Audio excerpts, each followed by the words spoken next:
Welcome back to Hoops HD, everybody, for a Woohoo! very, very special podcast here this evening of September 15th. I'm Chad Sherwood, the host up here. A couple of Hoops HD regulars and David Griggs over there, Zach below him, and our very special guest tonight. I'm here every week. Associate Athletic Director at Oklahoma State, former head coach with Southern Illinois, Missouri State, Oral Roberts, and creator of the legendary Barry Hinson barbecue sauce, among other things, which we've had on the show before. Coach Hinson, great to have you on. Thanks for joining us this evening. Oh, you guys, it's great. Matter of fact, David looks like my first girlfriend in junior high. Little woolly and probably more hair on that woman than what's on that wool sock. So this is a good day for me. All right, yeah, I'm glad to bring back the memories. Yeah, my first girlfriend in junior high was also more hairy than I was. She at least had arms though, which I don't. So it made it kind of. But obviously, I have comment on any hair-related things, reasons that are very apparent to anybody with two eyes. So. I remember when Zach had hair. Wow. But first of all, Barry, you're now associate athletic director, correct, at Oklahoma State. So how are things going there? That's my first question to you. Yeah, well, I think, first of all, associate athletic director, that's a lot of big words for a guy from Marlow, Oklahoma. But, I tell you what, everybody asks me, what's it like to be in the NIL director? And this is the best way I can explain it. Everybody, for the most part, has seen the movie Gladiator.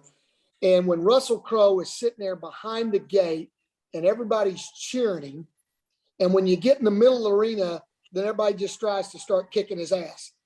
That's what it's like being an NIL director. That's the best way I can explain it.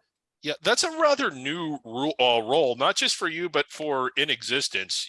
14 months ago or however long it was, NIL wasn't really a thing. So aside from feeling like you're getting your ass kicked every day after people are cheering for it, how's it going and kind of what do you do?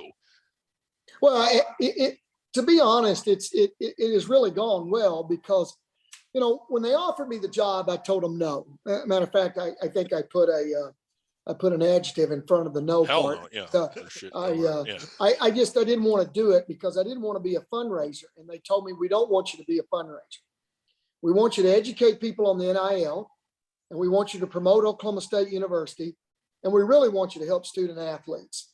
And to be quite frank, that's kind of what I've done my entire life, is promote wherever I've been and help student athletes. 33% of it I hadn't done, and that was educate people on NIL. And I couldn't do it until I educated myself. And once I did, and I figured it out, I thought, you know what, this isn't going away. We're going to have to adapt. I do think parameters will be coming in the future. I think there'll be some guardrails. But in the meantime, it's an opportunity for us to help student athletes that the NCAA refused to do, literally starting all the way back to 1995. And thank goodness we had a guy named Ed O'Bannon that challenged that. Mm-hmm. And I think this is a good thing for our student athletes. I really do. Yeah. And the NIL in effect, college football this year, very much unaffected, unless you think for some reason the games have sucked and the crowd has sucked and the ratings have gone down. This myth that if you took away the indentured servitude model that was in existence since the 1950s, the popularity of the sport would wane, seems to have been misguided. I think you've just pulled a word out from history, indentured servitude, that I'm going to use that quite often because you're exactly right. And that's probably one of the most intelligent things that have been said about the past and how these student athletes were treated. And to come from a sock puppet, that really just elevates my respect for you at this point in time. Right. Well, sometimes when I'm sober, I come up with stuff. Most of the times I don't know what the hell I'm saying. Well, you and I have a lot in common. Yeah.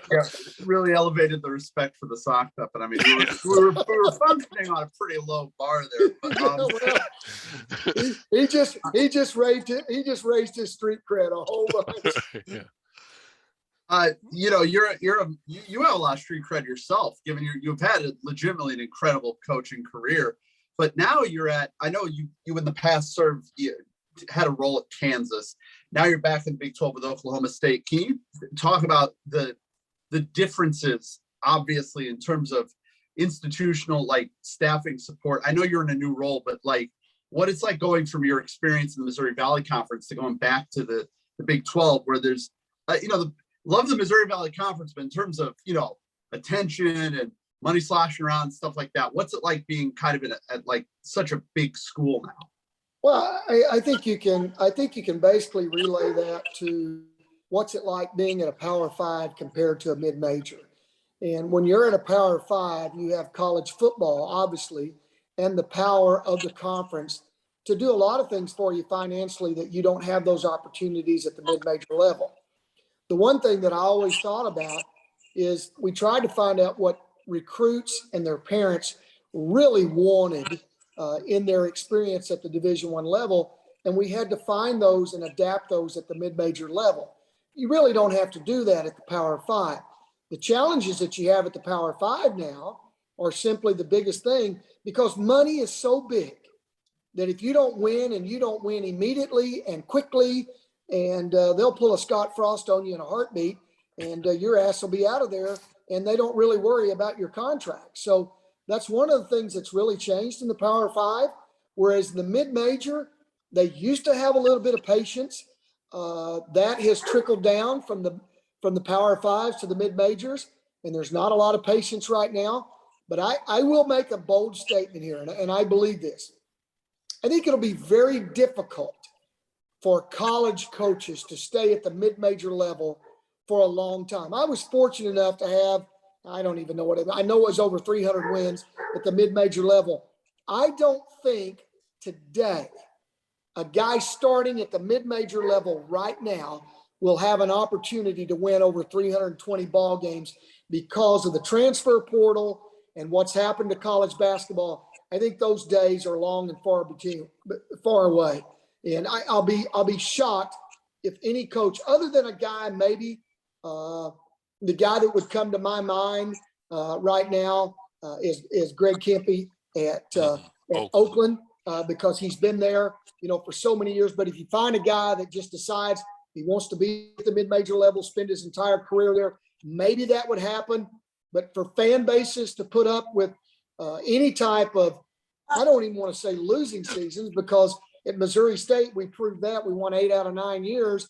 And we had 3 of the top 5 RPIs never get in the NCAA tournament. And they still fired my ass because we didn't go to the NCAA. And the same thing for SIU as well. Our last 4 years, we went 3rd, 2nd, 4th, 3rd, I believe. And, it's just not good enough.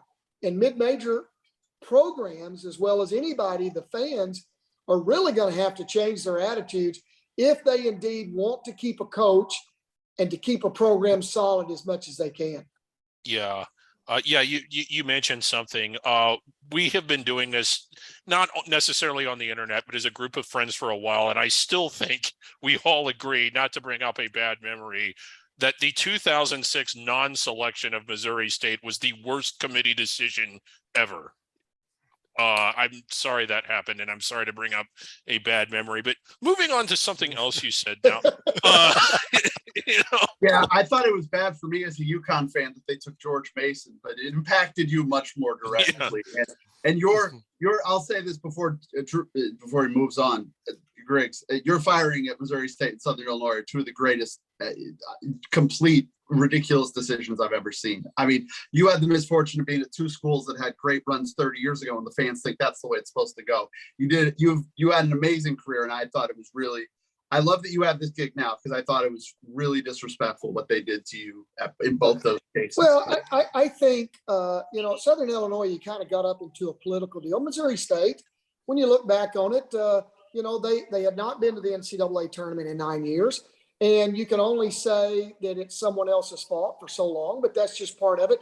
I was a victim, I think, more so of the system than anything. But at Southern Illinois, I have no problem saying that I thought it was a political deal.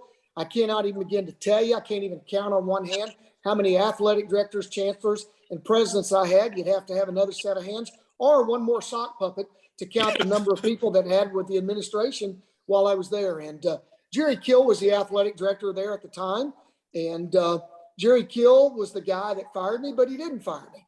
And I think the world of Jerry Kill. I love him to death. And he was just given a message from someone else. And that person is no longer there anymore. And I don't wish any ill will on either Missouri State or Southern Illinois. Brian Mullins is going to be a heck of a coach. I hope they give him time. Here he is in year 4. And it goes back to my philosophy, what I said. How patient will they be? He's a good basketball coach. They need to stay patient with him. They need to be connected, and he'll do a good job if they'll allow him. Wasn't Brian's fault that I got fired, and I would have done the same thing. And Brian brings a great, tradition-rich throwback to what you just talked about. But those days for mid-majors are going to be really hard. Yeah, it's incredibly hard now because we're in the situation where, you get a great team and a great player. And the first thing that's going to happen that I can't imagine what it's like being a mid-major coach, especially now when you're just waiting to see if your kid jumps in the portal. Because it's funny you bring that up. I just spoke to every athletic director president from the Oklahoma junior colleges and the Arkansas junior colleges literally 2 mornings ago. And I told one of the junior college coaches, if I were a mid-major coach today, I don't think that I would recruit a high school player unless he was a local kid that really wanted to stay local.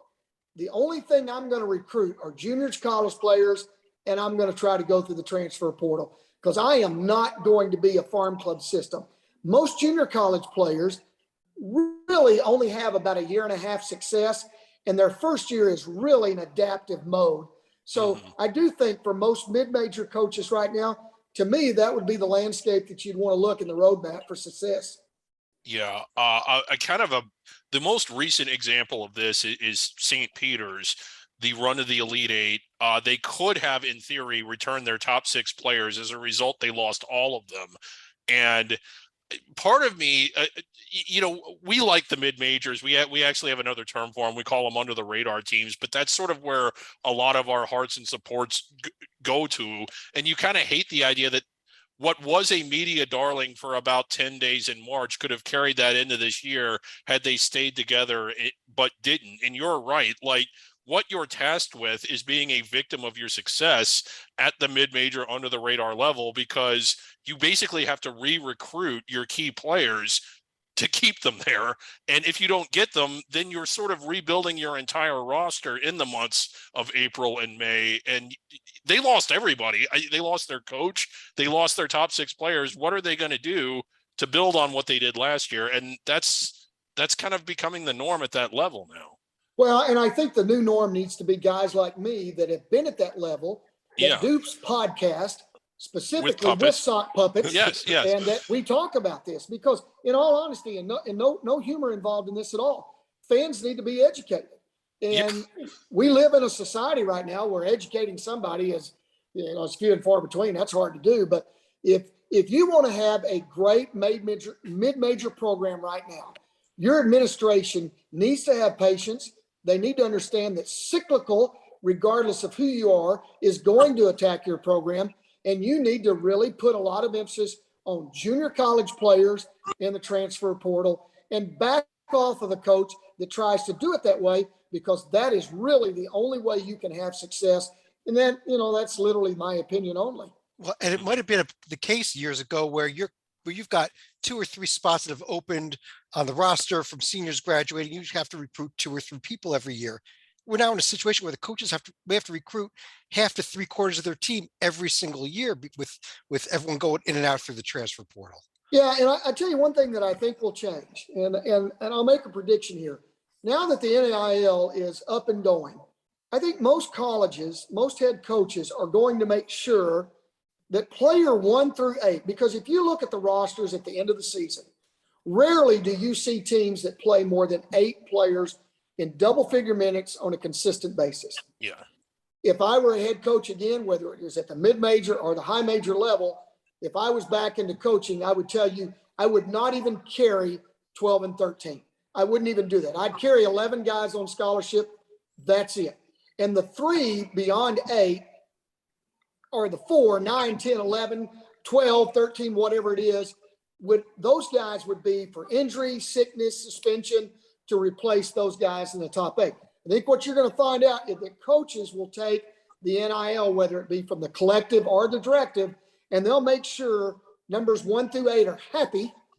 And they really won't be concerned with 9 through 13 because they can always replace those guys. And I'm not saying that in a negative factor. They will care about them, but 9 through 13 better accept their role. And I really believe it's a lot easier to keep 11 guys happier than it is 13. I would not carry 13 ever again on scholarship if I were a coach.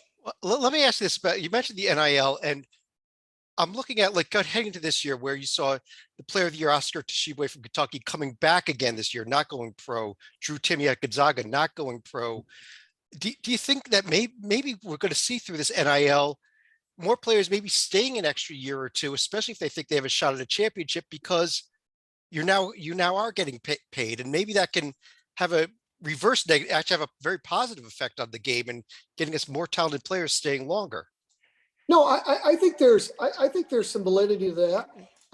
From the other side, let me speak about Oscar a little bit. I'm not, Drew's a little bit of an enigma, but let's go back right now and let's talk about what the NBA wants. The NBA wants athleticism, they want length, and more than anything else right now, they want skill. So Oscar, in order for him to play at the NBA level, he has really got to be unbelievable at one thing, which he is unbelievable at several things, but very few of those are facing the basket. One more year at Kentucky, one more year with Coach Calipari will obviously elevate those chances for him. Now, Drew's a little bit different, probably a little bit more conditioned, a little bit more time in the weight room, but his skill level has gotten a lot better as well. But when you look at, the last NBA game I went to, the 5-man was shooting 3-pointers from 3 steps in from half court, and everybody thought it was okay because he could make them. So the back to the basket players are the dinosaurs now of college basketball and NBA because the game has changed so much. If you can't pass, dribble, and shoot, you better be the best defender ever or the best rebounder ever, because that's the only way that you can find a niche in the NBA without those 3 niches. Yeah. Barry, like one of the things you talk about moving on to the NBA, I believe that there's more players that play in the Final Four every year than what sign NBA contracts. We're talking about a very small percentage of players, but close to half, if not more than half of all D1, all the way down to the SWAC, end up playing professional basketball somewhere in the world.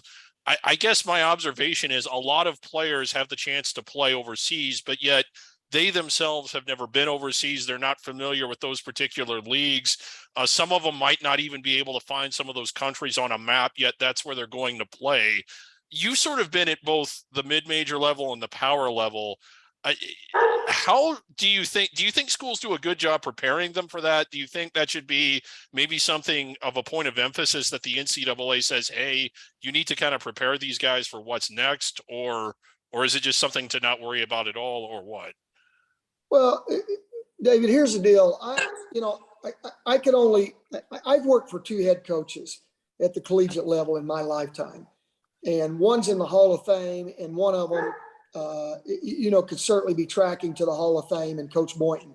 But I also would like to think that along with myself and my staff in the 18 years that I was a head coach, that we did prepare young men for that.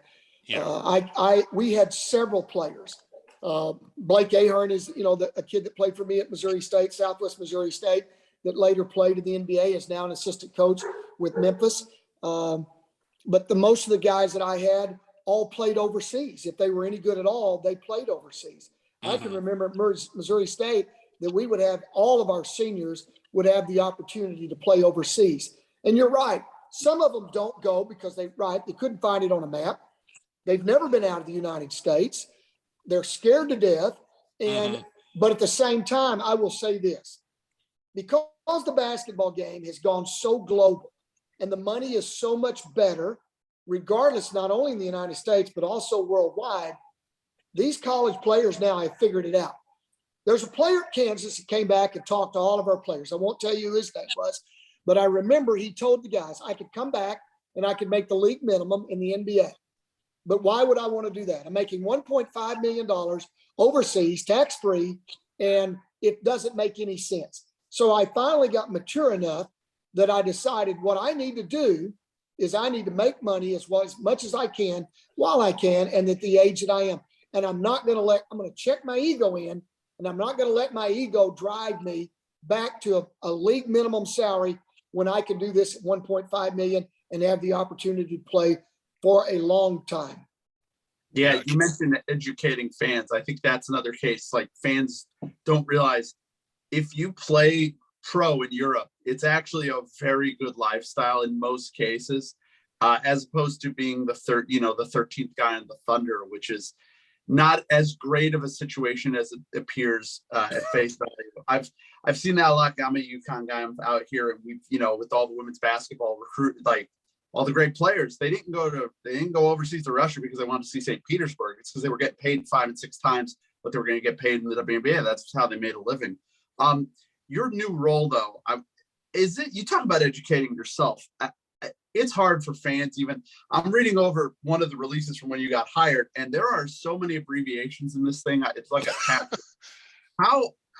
Where do you even start learning? Because it's all so new, and I know there's a million collectives. How do you educate yourself on, like, are you just trying to feel all these different collectives out and see who's got what fits? Or is it just, you're Oklahoma State, you're going to be in with everybody? It took me 24 hours. I got this fly flying around, so if it lands on my forehead, don't call me Mike Pence. Oh, But because I don't want you to get confused with this white hair and this fly. But guys, within 24 hours of taking the NIL job, I figured this out. It didn't take me long to figure it out. There are so many sharks in the water right now, and they're only out there for blood. I cannot tell you how many emails, phone calls that I receive on a daily basis that say we are so much there for the student athlete, and we want to do this, and we want to help them, and we want to do this, but we're only going to charge them 35%. It just drives me nuts. So one of the byproducts of being an NIL director as a former head coach, you have that mama bear, papa bear mentality that you're not going to let anybody hurt your athletes. I'm not limited to 13 men's basketball players now. Now I'm with over 500 student athletes that I get to do.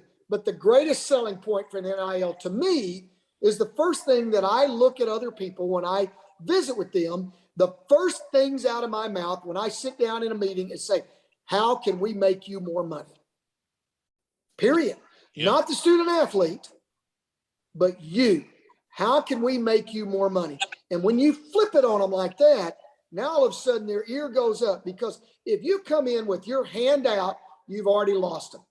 And if you read the press release, if you read any article that's talked about me, they just wrote an article a couple of days ago in the Daily Oklahoman. And the one thing that I told them, I do not tell anybody no. Under no regards. I've already had the opportunity to sell 4 floor seat tickets. I've had an opportunity to make a deal for Learfield Sports. I had a lady tell me that her husband was in the School of Engineering and she doesn't really want to give to sports.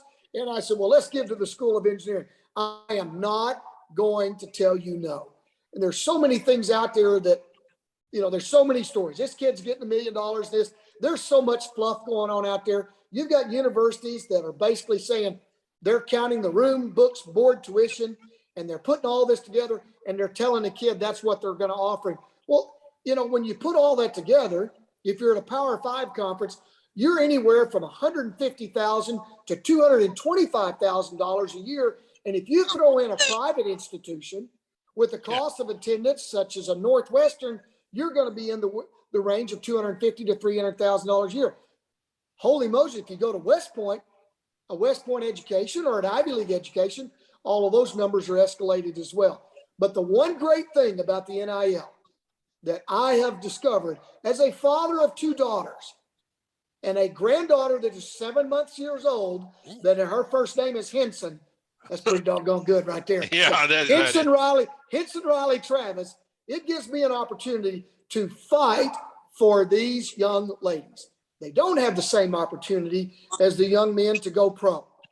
Yeah. They do have an opportunity right now to have an opportunity to sign an NIL deal. And the greatest thing that you can sell on your campus right now are really these young female athletes, because they embrace the NIL. They want to work it. They want to get after it. We've got a girl on our campus right now that has over 500,000 followers on TikTok. 500,000. She's got 12,000 followers on Twitter and 125,000 followers on Instagram. I've been on Twitter since 2012. Now, I really didn't get active until the last 3 or 4 years. But since 2012, I haven't even made 7,000 followers yet. This girl's been on Twitter 1 year. So she's really popular. And to be honest, she's a lot better looking than I am, and she can dance a lot better than what I could if I ever got on TikTok. If I tried to dance on TikTok, I'd lose followers. I do have to ask this, Barry. Does your wife follow you on Twitter? Because some of those tweets are great. She does. Yeah, and guys, let me tell you this. My wife follows me on Twitter, and my credit card statement at the end of every month really validates that she watches what I say on Twitter. So it's not a give and take. It's a lot of take. It's not as much give, but I'll tell you what, it's a shitload of taking. I can tell you that right now. A question for you, because before you moved in the NIL role, you were at Oklahoma State as a basketball analyst.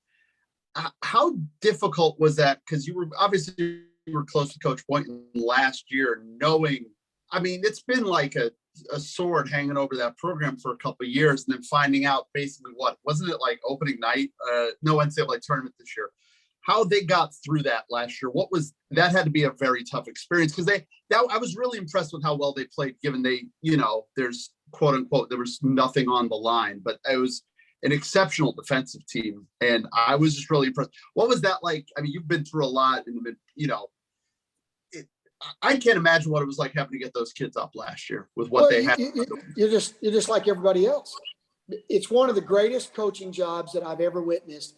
And I've been doing this a long time. I started my 42nd year this year, my 30th year in Division I athletics. As I told you, I've only worked for 2 guys, and both of them are incredible. But what Mike Boynton did last year with the Oklahoma State Cowboys and keeping those guys, vested in what we need to do. I saw 2 things that were impressive last year. The 2 things that I saw that were very impressive is we got our asses kicked 2 games in a row on the road and went in and beat Baylor, #1 in the country, on the road for our 3rd game on the road within 10 days, and went in and beat the #1 team in the country. And also the other thing is, like we talked about, to keep those guys invested in the entire season, to play for pride, play for tradition, to play for those who have come before us. I thought that's one of the greatest things I've ever seen. And to top it off and to win on senior night and to beat Texas Tech and to do those things, I just think it speaks multitudes of the great job that Coach Boynton did.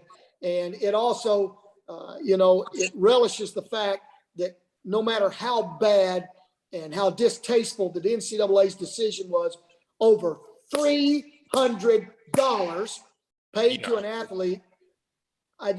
You guys kind of got me going there. Yeah, but now NIL, now it's all good, right? Now we're good. Now we're good. Hey, it's okay now. It's amazing how it all changed on a dime, and all surely because of the NCAA's great involvement. Chad, I don't want to.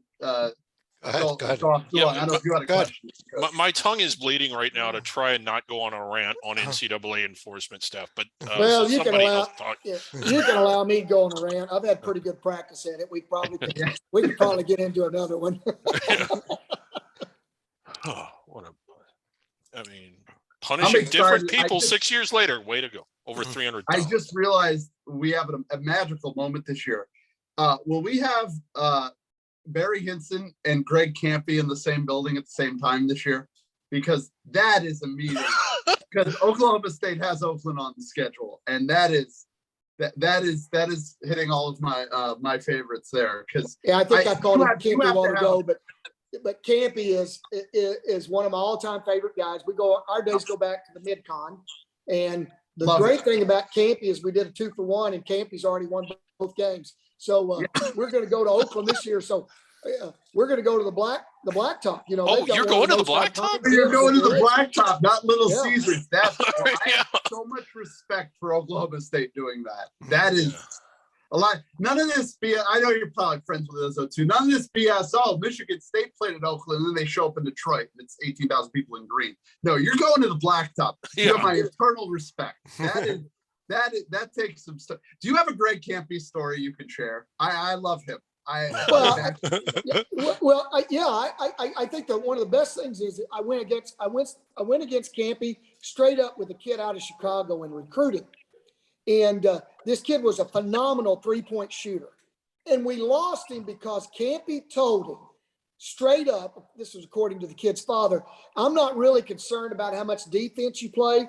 And I promise you, you will never have to ever shoot a 2-point field goal. Now that's how I lost this kid. And he had a kid, if you'll remember right, he had a kid that played for him that year that never shot a layup, never shot a shot inside the arc. There were teams that were making him go backdoor, overplaying him, all this. The kid would just hover around the arc. Never shot a 2 the entire season. But that's Campy. He's brilliant. He really is. He's brilliant. He's done a wonderful job. His teams are hard to play against. They've always been well coached. And for a guy to stay that long at any place is an unbelievable asset to any community that they've had him that long. So what do you think about Oklahoma State's basketball team for this upcoming season? Now that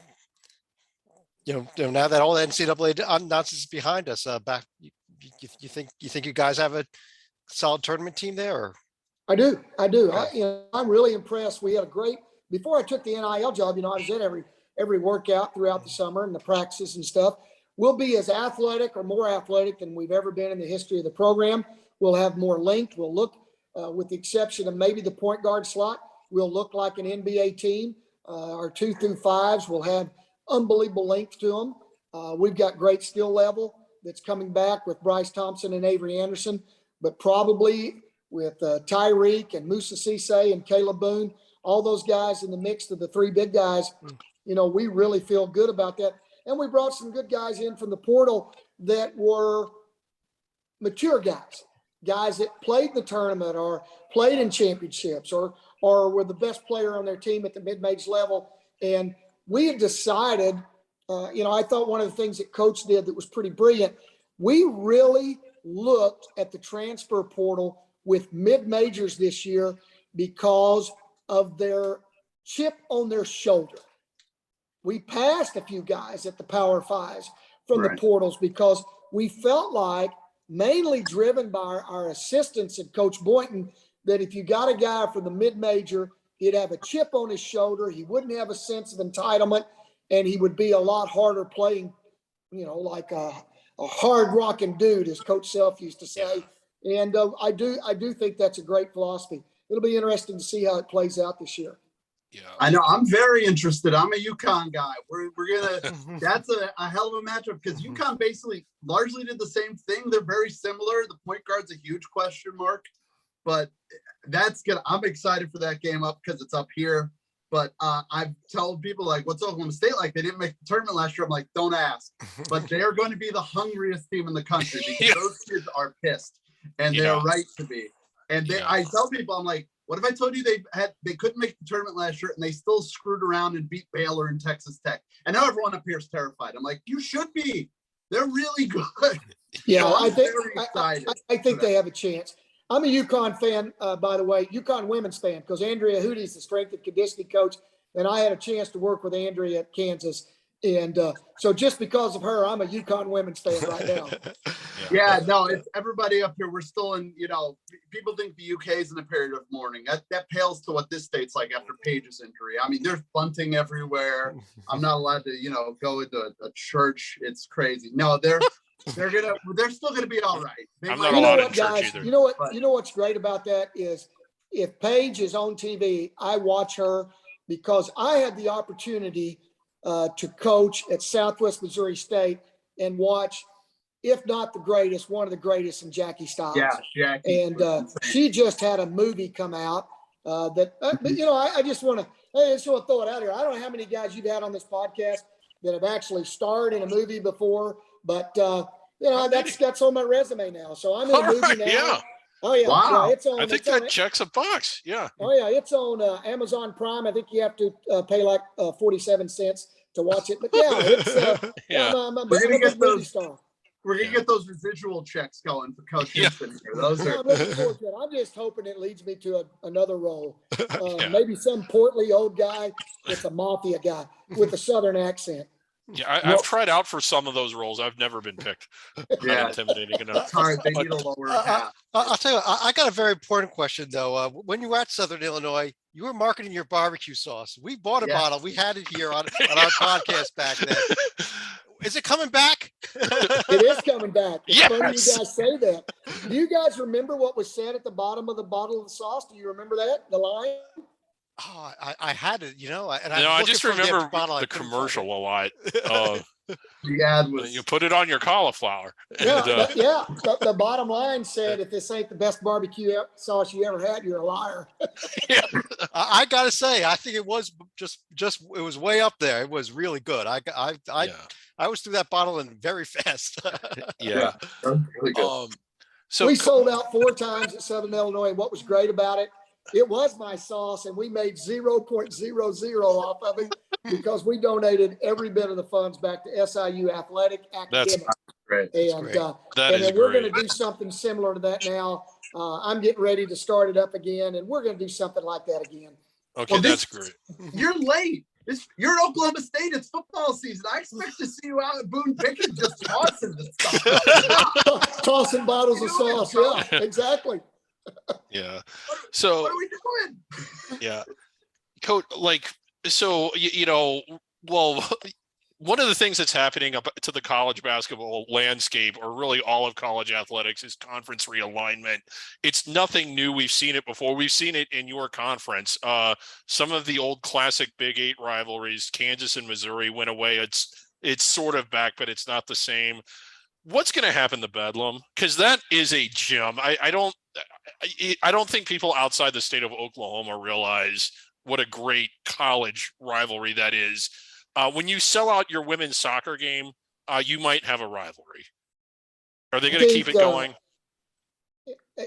If it were left up to Barry Hinson, the NIL director and former Yoda on the men's basketball staff, we would play Oklahoma every year. Yeah. I agree. I think it's good for the state of Oklahoma. It's good to have a natural rivalry. If I told you that Duke and North Carolina were not going to play anymore, I think it would just be a travesty. And I hope that we will continue to do that. It'll be interesting to see how it plays out when Missouri stopped playing Kansas, and they're back to playing a little bit now. But I can't tell, in the 4 years that I was there, the loudest I've ever heard it, and it's ever been, is when we beat Missouri in the last game of the Big 12 season that year. And it was, I literally had a headache from it. But college basketball, college football, college sports, they need that. You're right. Whether it's women's basketball, whether it's track, whether it's golf, it's just such a great rivalry. And I just certainly hope that we don't do that. You have to be able to put on your big girl and your big boy pants, and you have to be able to check your egos in the side and just say, we're going to continue this unbelievable state tradition that we've had forever. This is a young state. We just became a state in 1907. We had colleges before we even became a state. So in order for that to go away, I think is a travesty, and hopefully we'll be able to continue to do so. Yeah, I would hate to see it go away. I've hated to see some of the rivalries that have gone away go away. West Virginia Pitt, although that's sort of back. I never thought Kansas and Missouri would not play until they didn't. And if it can happen to that one, it can happen to any of them. Yeah, and I think what you guys said, we talked about this earlier at the Power Fives, when we talked about the almighty dollar.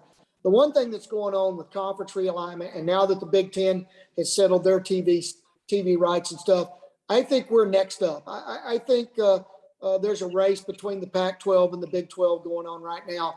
It'll be interesting to see how that plays out. I really like our new conference commissioner. He has been to every campus. He's taken all the campus tours. He's visited with every staff.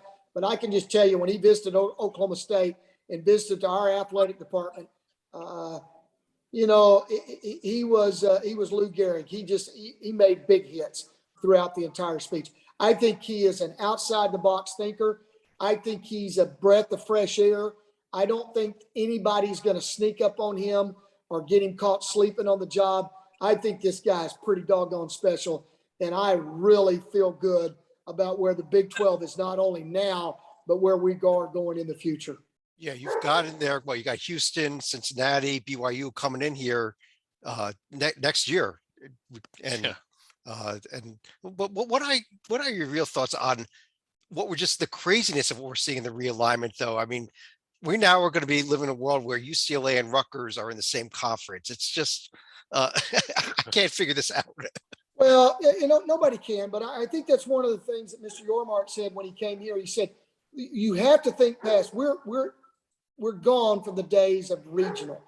Those days are over. That. I loved those days. And I did too. But if you expand on this a little bit and you allow your mind to adapt, the opportunity to have let's say that Oklahoma State goes out and plays Washington or Oregon or Arizona State, and the opportunity for your fans to go there and to create somewhat of a regional rivalry that's out of your region would be really kind of neat. So when you cover all of the time zones, sock puppet, come back. Okay. Yeah.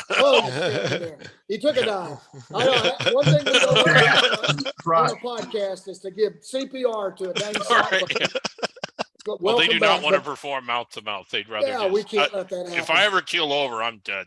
Yeah. Well, that's what my wife has said about me often after my tweets. But one of the things, if you can get into the time zones of every slot from morning to middle afternoon to late afternoon to evening to late evening, if you've got those slots covered for your conference, I think that's brilliant, out of the box thinking, and we'll see how it goes. But you better get ready, guys, because that's where we're headed. I know that's where the future is, Coach, but I just want to briefly go to the past with you. You're Oklahoma State 83. Can you talk about what it was like watching the Big Eight back then with just some absolutely terrifyingly good basketball teams back then? I mean, Wayman, I know it's the other side, but Wayman Tisdale 3, rest in peace, was pretty good. I mean, those teams back in the old Big Eight days, what that was like. I loved it. Conference. Mitch Richmond comes to mind. You talk about Wayman Tisdale's. I think he's the greatest college basketball player that I ever saw live. Softest hands of anybody I've ever seen. Put him on the block, throw it to him, fall away, turn around. Doesn't matter what he did. But the greatest thing that Wayman Tisdale did, he raised the level of sport just with that smile, running down the floor with a big smile. That's hard for an old cowboy to say. But look at all the legends that coached in this league in the Big Eight. You got to go back to Roy Williams. You got to go back to Norman Stewart, one of my favorite guys of all time. And he just absolutely hated Kansas. He wouldn't spend a dime in Kansas. They'd stay on the Missouri side when they played in Kansas City. They'd drive over. You talk about Billy Tubbs, which was an unbelievable. And how about Johnny Orr? You know, they're playing the theme of the Tonight Show when he comes out and he takes a golf swing. I mean, and you talk about the guys at K-State. You know, I coached against Dana Altman for a long time at Creighton in the Missouri Valley. What a great job he did. And, you know, there were just lots of guys that had great character about him. Yeah. And I'm not talking about characters as far as good. They were just characters on the floor, and just absolutely loved every bit of it. But I love the Big Eight, and it was really fun. And I know as a Polk class of 83, if I tell you Mizzou at Kemper Arena, 2 OTs, that's got to be a memory that was. Well, Mizzou had my favorite player, other than Wayman, was John Sunvold. And he's probably one of the best guards I ever saw. And John did a TV game for us last year. And I've known John for a long time, and I've known his brother Bob. But we talked about it. And he loved playing at Gallagher. At that time, it was Gallagher. And we did not have the expansion at that time. So there were 6,800 people right on top of you. Yeah. At the best, I'm going to give you two great stories for Gallagher and back in the days of the Big Eight. One of the greatest things I've ever seen, Steve Stepanovich accidentally shot himself one summer in the leg while he played at Mizzou. Accidentally shot himself. So when I went to school at Oklahoma State, sitting in the stands in part of the student body, we all brought cap guns. No. Real cap guns. Can you fathom bringing a cap gun into an arena day? And every time Stepanovic would shoot free throws, people would shoot the cap guns off. It was great. And, we had the Antlers at Missouri that was just unbelievable. But, Stepanovic was a great story. And then I guess the other greatest story that I've ever seen is OU had a wrestler named Dr. Death. And I say wrestler. My brother and I wrestled. We never wrestled in our life. We always wrestled. But we pinned Dr. Death to win the match. At really no chance in the world this kid could do it. Pinned him, and it was so loud. This is not one of those things. This is documented. The light bulbs busted. They burst right there in Gallagher, and it's probably the two greatest stories that I saw. Big Country hit a three to beat, or to send Mizzou back into overtime, and I saw in my time period, Eddie Half-Court Hannon hit a half-court shot to beat Louisville the year after they won the national championship, and then to anything to do wrestling in that arena was unbelievable. Then Andrea Riley was probably the fastest little girl I've ever seen in women's basketball. And she would get the mic and she would just go beep, beep like Roadrunner because she was so funny and so fast. So we had some great tradition there in that facility. I did not realize that Louisville half-court shot was played in Gallagher, Iowa. I know the game. I'm familiar with it. I didn't realize that's where it was. Wow. Eddie Half-Court Hannon. That's one of the greatest. And I remember Louisville had a kid named Wiley that had 4 fingers. Wiley Brown. He actually played for the Philadelphia Eagles. Had never played a football game in his life, but he should have. He looked like a Greek god. He should have. He's one of those guys that he could. He was like Armand Gates or Antonio Gates. I played against Antonio when he was at Kent State, and I knew at that time it didn't take me long to figure out he's going to be a really good football player. And it was during college basketball game. Yeah, it's amazing how they keep the NFL teams keep trying to do that. They keep chasing that, and they don't realize that this was a special case. Like, there's a couple that have worked, but there are a couple that they try and sell it, and it's like it's the last sign of an NFL team's losing any creativity when they just go, "Oh, we'll just get a college basketball." Yeah. Well, Barry, I do appreciate you coming on today. I know taking up some of your time, and hope your wife isn't mad at us for taking up your time this evening. Guys, anytime that you can take me away from my wife, she's the happiest woman on the face of the earth. So she loves me being occupied and not being a horse around. She's probably in there watching the tape version of Housewives or something, and or Survivor. That's her new deal. Big Brother, Survivor, and Housewives. If those shows are going on, there's no communication going on in our house. Coach, please come to Connecticut for the UConn-Oklahoma State game. It would be an honor to have you in the building. I don't care about anything on the court. Right, well, guys, Coach. I know this is. I've had a lot of bucket list things, but I'm going to be able to check off doing a podcast with a sock puppet. There you go. Officially checked off the box now. And if I die tonight, I will die a happy sock puppet. All right. Well, Coach, thanks for doing this. In all seriousness, I know this is kind of backhanded coming from a sock puppet. I think you're great for the game. I think you're great for college athletics. I always hope there's a spot for you there as long as you want to be there. And that was evident in the podcast today, just listening to you talk about how you work as the NIL and how you really are there for the student athletes. I've never not thought that about you. Well, You're I appreciate it. About them. This game has been good to me. It's allowed me to work for 42 years, and I'm going to try to work until hopefully the day I die. And I love Oklahoma State, and I love student athletes, and I certainly love the game of basketball. So you guys have given me an avenue to talk about it. I appreciate you, and hopefully we can do this sometime again. Absolutely. Absolutely. Thank you so much. Thank you so much. And thanks everybody for watching and joining us this evening. And we'll be back again with more Hoops HD content real soon.